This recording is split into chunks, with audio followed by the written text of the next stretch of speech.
వృషభ రాశి వారికి 12, 13, 14, 15వ తేదీల్లో మీకు దైవానుగ్రహం అనేది మొదలయ్యింది. మీ జాతకంలో ఉన్నటువంటి శని ప్రభావం అనేది తగ్గుముఖం పట్టింది.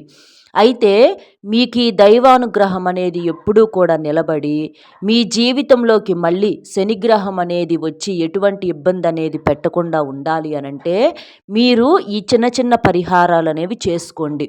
చేయటం వలన మీకు జీవితంలో ఏలినాటి శని ప్రభావం పూర్తిగా తగ్గిపోతుంది. ఎందుకంటే మీరు ఏలినాటి శని వల్ల గత 7 సంవత్సరాల నుంచి ఎంత నరకం అనుభవిస్తున్నారన్న సంగతి మీకు మాత్రమే తెలుసు. ఎప్పటికప్పుడు బయటపడదాంలే, సంతోషంగా ఉందాంలే అని చెప్పి అనుకుంటున్నప్పటికీ కూడా మీరు చాలా పరిస్థితులు ఏంటంటే మిమ్మల్ని ఉక్కిరి బిక్కిరి చేసేస్తూ ఉంటున్నాయి.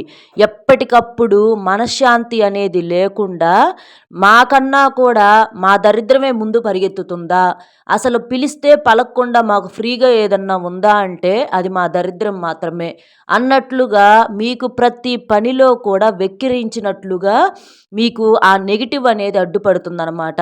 దానివల్ల మీరు చాలా ఇబ్బంది పడాల్సినటువంటి పరిస్థితి అనేది వస్తుంది.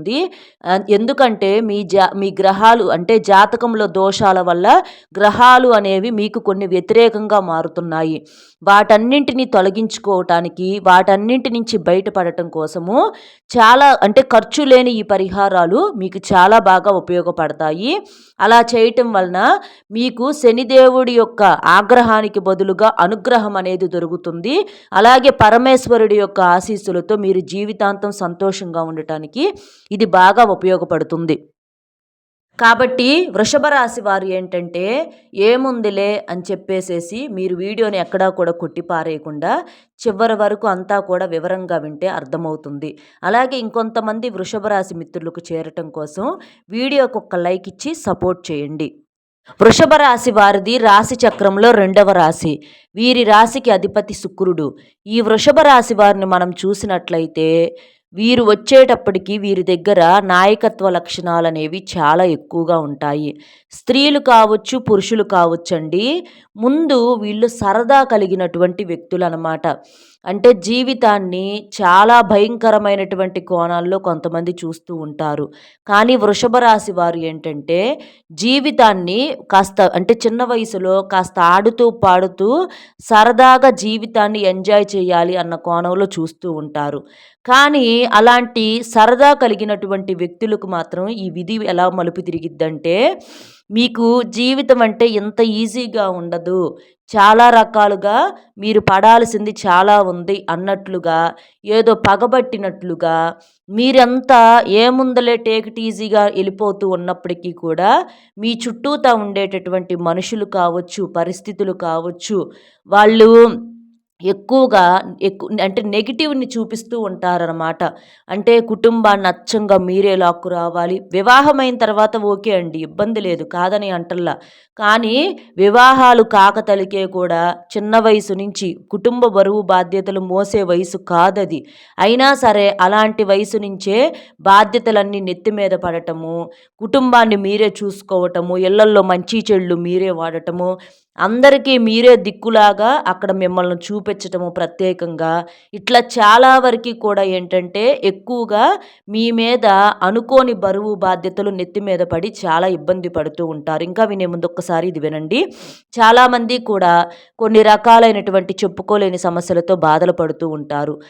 ప్రేమ, పెళ్ళి, విద్య, ఉద్యోగము, వ్యాపారము, భార్యాభర్తల మధ్య గొడవలు, విడాకుల సమస్యలు, అప్పుల సమస్యలు, ఆర్థిక సమస్యలు, మీ మీద కానీ మీ ఇళ్ళ మీద కానీ ఎవరైనా చెడు ప్రయోగాలు చేసినా, ఏదైనా శత్రు సమస్యలు ఉన్నా అలంపూర్ జోగులాంబదేవి జ్యోతిష్యాలయము, గురూజీ సీతారామరాజు గారు, గురువుగారి ఫోన్ నెంబర్ 9948253372.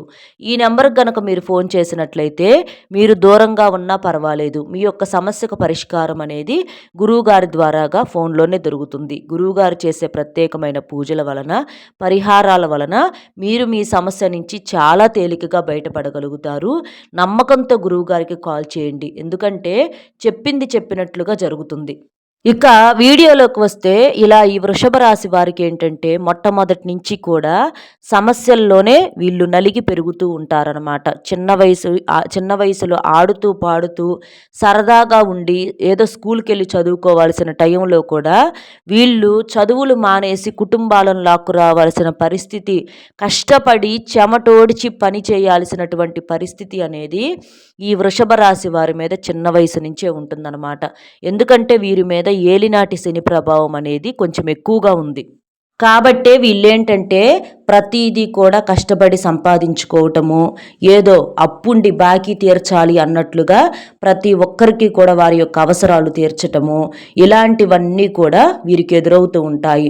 అలాగే వీరికి ప్రేమ కూడా చాలా వరకు కరువవుతుందన్నమాట కుటుంబ సభ్యుల దగ్గర నుంచి. చిన్న వయసు నుంచి తల్లిదండ్రుల దగ్గర నుంచి అందాల్సినటువంటి ప్రేమానురాగాలు కూడా వీరికి ఎక్కువగా దక్కవన్నమాట. నలుగురు బిడ్డలు ఉన్నారనుకోండి ఈ వృషభ రాశిలో ఉన్నటువంటి తల్లిదండ్రులకి, నలుగురిని వీళ్ళు ఒక రకంగా చూడరు. ఒకరి మీద ప్రేమ ఎక్కువగా ఉంటే ఒకరి మీద ప్రేమ ఉండదు. ముఖ్యంగా ఈ వృషభ రాశి వారి సంతానం ఎవరైతే ఉంటారో వారి మీద వాళ్ళ తల్లిదండ్రులకి పెద్దగా ప్రేమానురాగాలు ఉండవు. మనసులో ఏదన్నా కాస్తో కూస్తో కన్నాం కాబట్టి అని చెప్పేసి ఏదన్నా అనుకుంటమే కానీ వీళ్ళ కోసం అంటూ వాళ్ళు ప్రత్యేకంగా చిన్న వయసు నుంచి కూడా ఏమీ చేసింది లేదు. ఏమీ చేయకుండా ఎట్లా పెరుగుతారని చెప్పి కొంతమంది అనుకోవచ్చు. ఏమి చేయకపోయినా కూడా ఏదో ఒక ముద్ద అన్నం తిని పెరగటానికి దానికి పెద్ద సంబంధం ఏముండదండి. పంచభక్ష పరమాణాలు పెడితేనే పెరగాలి, ఏమి పట్టించుకోకపోతే పెరగకూడదు అని ఉండదు. చిన్న వయసు కాబట్టి పెరుగుతూ ఉంటారనమాట. కానీ అది మనసుకు తెలిసిద్ది. మన మనసుకి తల్లిదండ్రులు బాధ్యతతో ఎంతవరకు ప్రేమగా మన మీద పెంచారా, లేకపోతే ఎలా పెంచారు ఏంటి అనేది అది మీ మనసుకు అనేది అర్థమవుతూ ఉంటుందన్నమాట. అలాగ వీళ్ళేంటంటే వాళ్ళతో అట్లా దైవానుగ్రహంతో అట్లా పెరిగి ఏదో ఒక ముద్ద తిన్నామంటే తిన్నాము, పని చేయాలి కాబట్టి అది కూడా అన్నట్లుగా ప్రేమానురాగాలు లేక, అభిమానాలు ఆప్యాయతలు లేక, ఎప్పుడన్నా ఒకసారి పలకరిస్తే తల్లి కావచ్చు, తండ్రి కావచ్చు, ఎప్పుడన్నా ఒకసారి పలకరిస్తే ఎవరో చుట్టాలొచ్చి పలకరించినట్లుగా వీళ్ళకేందంటే సంతోషము. ఎందుకంటే ఎప్పుడూ పలకరించరు, దగ్గరగా రారు కాబట్టి ఎప్పుడన్నా దగ్గరకు తీసుకున్నా, ఎప్పుడన్నా పలకరించినా కూడా వీళ్ళకేందంటే ఒక పండుగ వాతావరణం అనేది క్రియేట్ అయ్యిద్ది.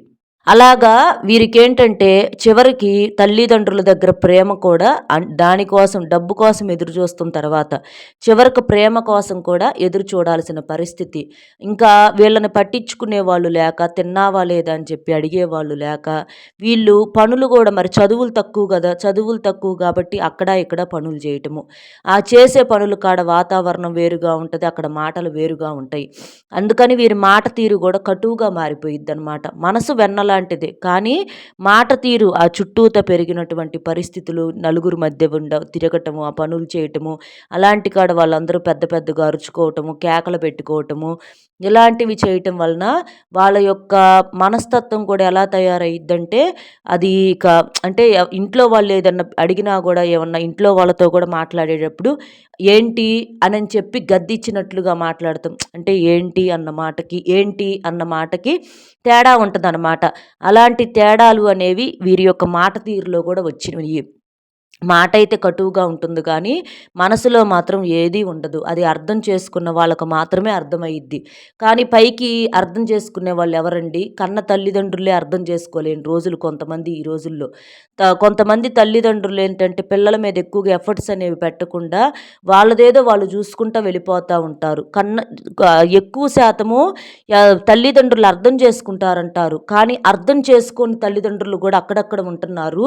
అది పడే పిల్లలకే తెలిసిద్ది బాధ అనేది. అంటే తల్లిదండ్రుల గురించి చెప్తుంటే నెగిటివ్‌గా తల్లిదండ్రులు లేకుండానే పెరిగారా, పుట్టారా, అది ఇదని చెప్పి వాళ్ళ మీదే చెప్తున్నారని అంటారు. కానీ మరి మీ అదృష్టవశాత్తు మీకు బాగా చూసుకుంటున్నారు కాబట్టి అందరూ అలాంటి వాళ్ళు ఆ మాటలు చెప్పొచ్చు.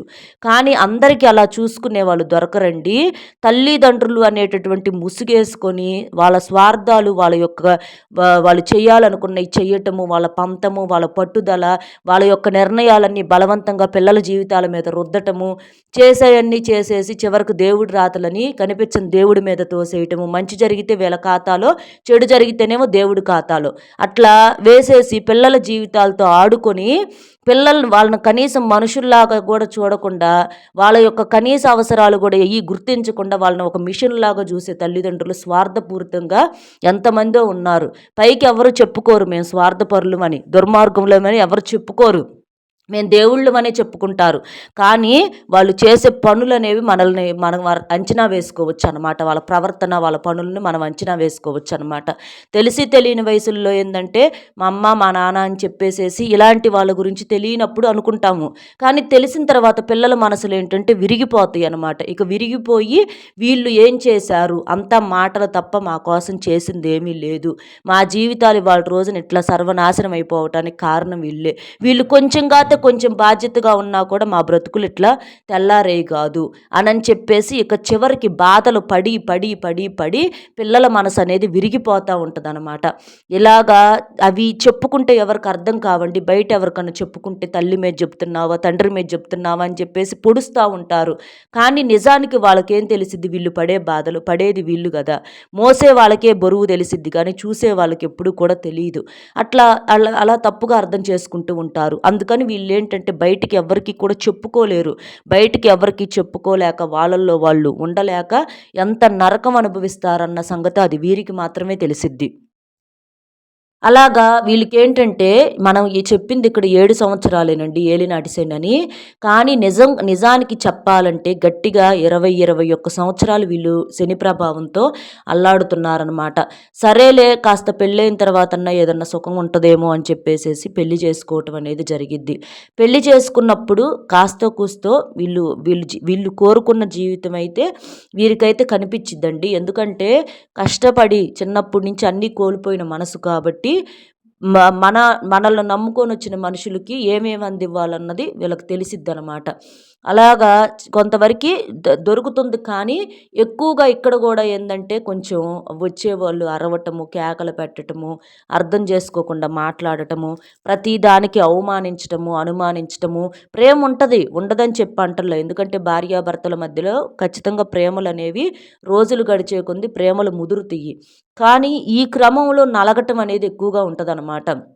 అలాగా ఈ వృషభ రాశి వారికి జీవిత భాగస్వామి వల్ల కూడా ప్రేమానురాగాలు దక్కినప్పటికీ మన మనిషి అని అనుకున్నప్పటికీ కొంచెం ఎక్కువగా నెగిటివ్ అనేది ఎక్కువగా కనిపిస్తూ ఉంటుందన్నమాట.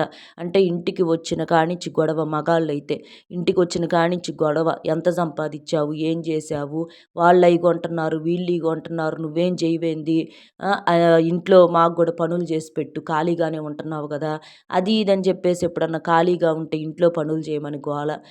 ఎప్పుడు కూడా మాటలతో పడవటము, ఎప్పుడు వాళ్ళ గురించి వీళ్ళ గురించి, అత్తల గురించి, తోడుకోడళ్ళ గురించి, వాళ్ళ గురించి వీళ్ళ గురించి చెప్పి సాడీలు చెప్పి వీళ్ళని హింసించటము, ఇలాంటివి. ఇప్పుడు వాళ్ళు మంచోళ్ళు కాదు.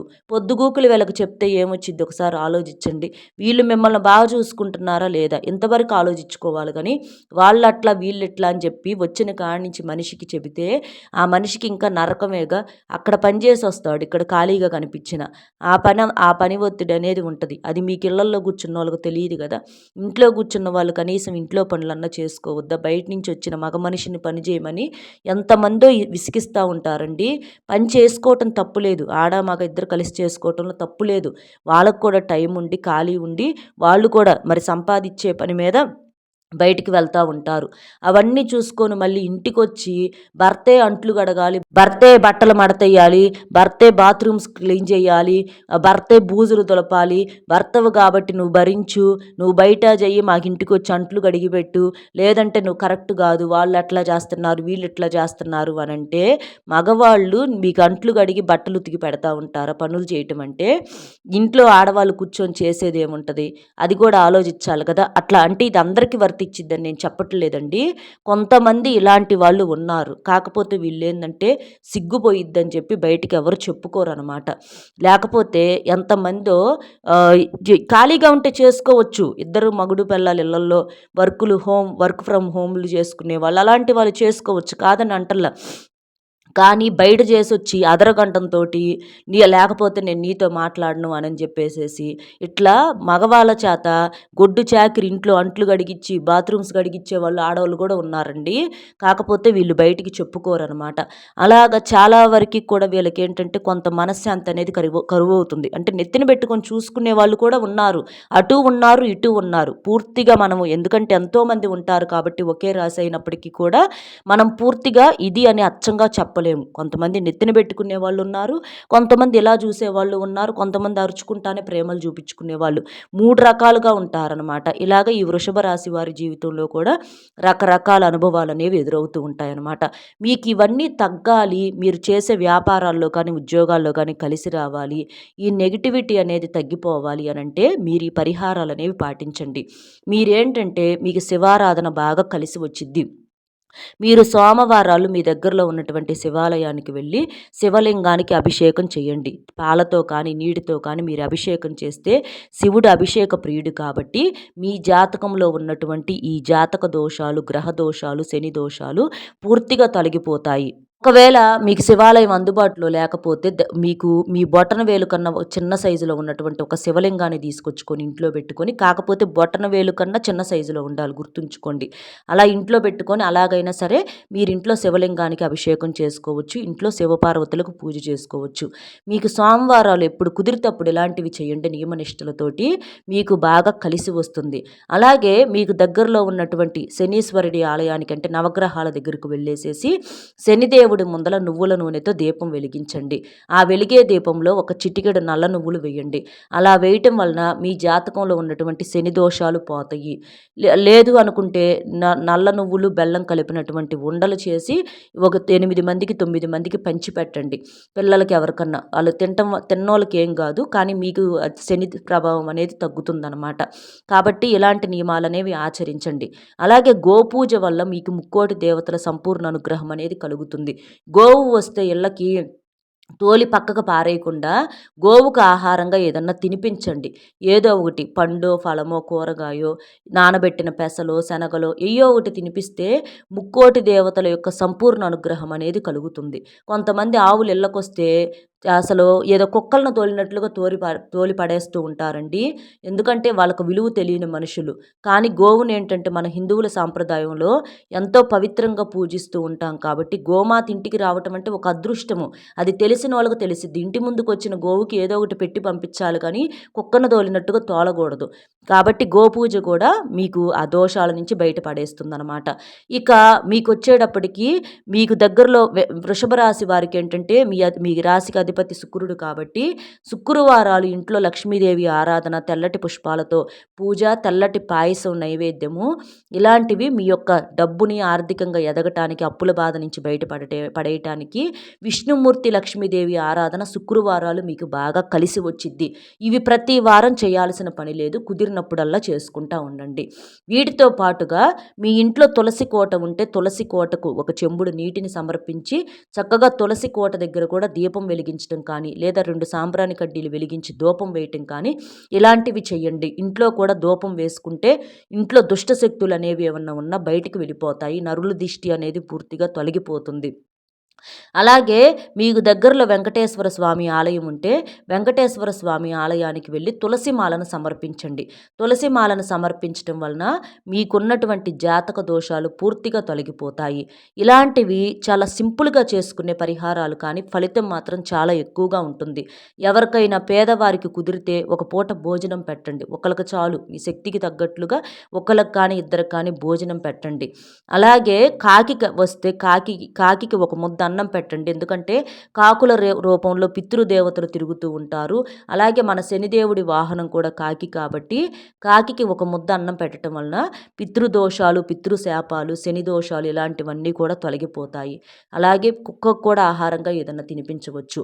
ఇలాంటి నియమాలు మిమ్మల్ని ఎక్కువ స్థాయిలో ఉంచడానికి, మీరు సంతోషంగా ఉండటానికి, మీ మనసును ప్రశాంతంగా ఉంచటానికి, మీకంతా కూడా అనుకూలంగా జరగటానికి ఈ పరిహారాలు చాలా పవర్ఫుల్గా పనిచేస్తాయి. కాబట్టి ఇలాంటి చిన్న చిన్న నియమాలు అనేవి ఆచరించండి. వృషభ రాశి వారికి మీకు సింబల్ ఏంటంటే ఎద్దు కాబట్టి మీరు మీ ఇంటి గుమ్మానికి బయట వైపు ఎద్దు బొమ్మలు ఉంటాయండి. అవి తీసుకొచ్చి తగిలించుకోవటం వలన మీకు ధనాకర్షణ అనేది బాగా పెరుగుతుంది. చాలామంది ఎద్దు బొమ్మలు గుమ్మానికి బయట వైపు తగిలించుకుంటా ఉంటారు. అంటే అంటే బయట అంటే మరీ బయట కాదు, లోపల వైపు మనకు కొంచెం పంచలాగా అలా ఉంటుంది కదా, అలాంటి గోడకాడ మీరు తగిలించుకుంటే మీకు ధనాకర్షణ అనేది బాగా పెరుగుతుంది. ఎద్దు బొమ్మలు ధనానికి గుర్తు అనమాట. అలా ఈ చిన్న నియమాలు కూడా ఆచరించండి. మీ పూజ గదిలో కూడా తాబేలు బొమ్మ ఉండేటట్లుగా చేసుకోండి. ఆ తాబేలు బొమ్మలో ఎప్పుడు నీళ్లు పోసి నీళ్లు ఉండేటట్లుగా చూసుకోండి. అలా నీళ్లు ఉండటం వలన మీ ఇంట్లో సంపద కూడా ఎప్పుడు నిల్వ ఉంటుందని అర్థము. కాబట్టి ఇలాంటి నియమాలు అనేవి ఆచరించండి. మీకు విద్యా ఉద్యోగ వ్యాపారాల్లో మీకు చిన్న చిన్న కష్టాలు ఉన్నప్పటికీ కూడా మీ కష్టానికి తగ్గ ఫలితం అనేది ఖచ్చితంగా కాస్త అటు ఇటు అయినా కూడా ఉంటుందన్నమాట. అలాగే మీకు విదేశాలకు వెళ్ళే వాళ్ళకు వెళ్ళే అవకాశం ఉంటుంది. రాజకీయ నాయకులకు బాగుంటుంది. అన్ని కళల్లో వారికి కూడా అనుకూలంగా ఉంటుంది. మీ నెగిటివ్ని పూర్తిగా పోగొట్టుకోవటానికి ఈ పరిహారాలు చేయండి. కాస్త రాళ్ళ ఉప్పుతో కూడా దిష్టి తీసేసుకుంటా ఉండండి. ఇలాంటివి మీకు ఇంకా తిరుగు అనేది ఉండదన్నమాట. ఇలా చేయండి. అర్థమైంది కదండి వృషభ రాశి వారికి ఏం చెయ్యాలి ఏంటి ఈ 4 రోజుల్లో అనేది. మన వీడియో కనుక నచ్చితే తప్పకుండా వీడియోకి ఒక్క లైక్ ఇచ్చి సపోర్ట్ చేయండి. మీరు లైక్ చేయటం వలన పరమేశ్వరుని ఆశీస్సులు అలాగే శనిదేవుని యొక్క అనుగ్రహం కూడా మీ మీద ఉండి మీరు సంతోషంగా ఉంటారు. అలాగే మీకు తెలిసిన ఫ్రెండ్స్ ఎవరైనా ఉంటే వారికి కూడా షేర్ చేయండి. లైక్ చేసినప్పుడు కామెంట్స్ దగ్గర హైప్ వస్తుంది. అక్కడ మీ యొక్క పాయింట్స్ అనేవి కూడా యాడ్ చేయొచ్చు. ఎందుకంటే ఇలాంటి వాస్తవాలు చెప్పే వీడియోస్ చాలా అరుదుగా దొరుకుతూ ఉంటాయి కాబట్టి మీ యొక్క లైక్ అనేది చాలా సపోర్ట్గా ఉంటుంది. అలాగే మొట్టమొదటిసారిగా మన ఛానల్ చూస్తుంటే సబ్స్క్రైబ్ చేసుకుని ఆల్ అనే బెల్ని క్లిక్ చేస్తే నేను పెట్టే ప్రతి వీడియో కూడా ముందుగా మీకు నోటిఫికేషన్ రూపంలో చేరుతుంది. కామెంట్ బాక్స్లో వచ్చేటప్పటికి ఓం శ్రీ మాత్రే నమః అనే కామెంట్ చేయండి. కాబట్టి ఒక లైక్ ఇచ్చి సపోర్ట్ చేస్తారని కోరుకుంటూ మరో మంచి విశేషంతో మళ్ళీ కలుద్దామండి. సర్వేజన సుఖినో భవంతు. ధన్యవాదములు.